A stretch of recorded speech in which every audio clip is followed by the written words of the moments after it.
জাতীয় সংসদে দেওয়া প্রতিশ্রুতি রক্ষা করতে না পারায় বিদ্যুৎ, জ্বালানি ও খনিজ সম্পদ মন্ত্রী ইকবাল হাসান মাহমুদকে সতর্ক করেছেন স্পিকার হাফিজউদ্দিন আহমদ।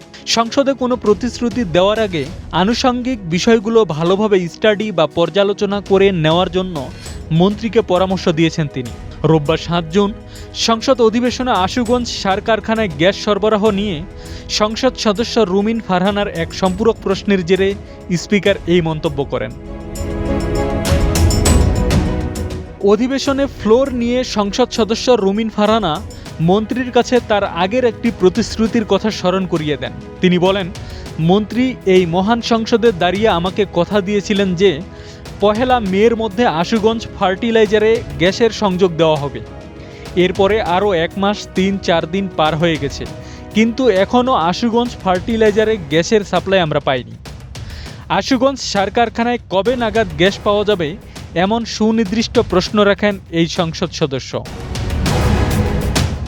রুমিন ফারহানার প্রশ্নের জবাবে মন্ত্রী ইকবাল হাসান মাহমুদ দেশের গ্যাসের সীমাবদ্ধতার কথা তুলে ধরেন। বর্তমানে সার কারখানার চেয়ে বিদ্যুৎ কেন্দ্রগুলোতে গ্যাস সরবরাহকে অগ্রাধিকার দেওয়ার কথা হচ্ছে জানিয়ে তিনি বলেন, তিনি বিদ্যুৎ চাচ্ছেন, আবার উনার ফার্টিলাইজারে ফ্যাক্টরিতেও গ্যাস চাচ্ছেন।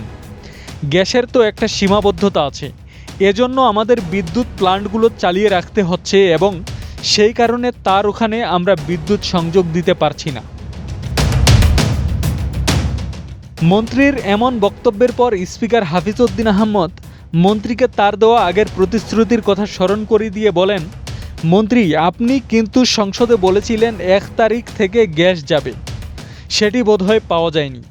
ভবিষ্যতে সংসদে প্রতিশ্রুতি দেওয়ার ক্ষেত্রে মন্ত্রীদের আরও দায়িত্বশীল হওয়ার আহ্বান জানিয়ে স্পিকার বলেন, সংসদে যে প্রতিশ্রুতি দেবেন সেটা ড্রিলিং বা অন্যান্য যাবতীয় আনুষঙ্গিক বিষয় স্টাডি করে তারপরে সংসদে দেবেন। আব্দুস সালাম, প্রজন্ম ২৪।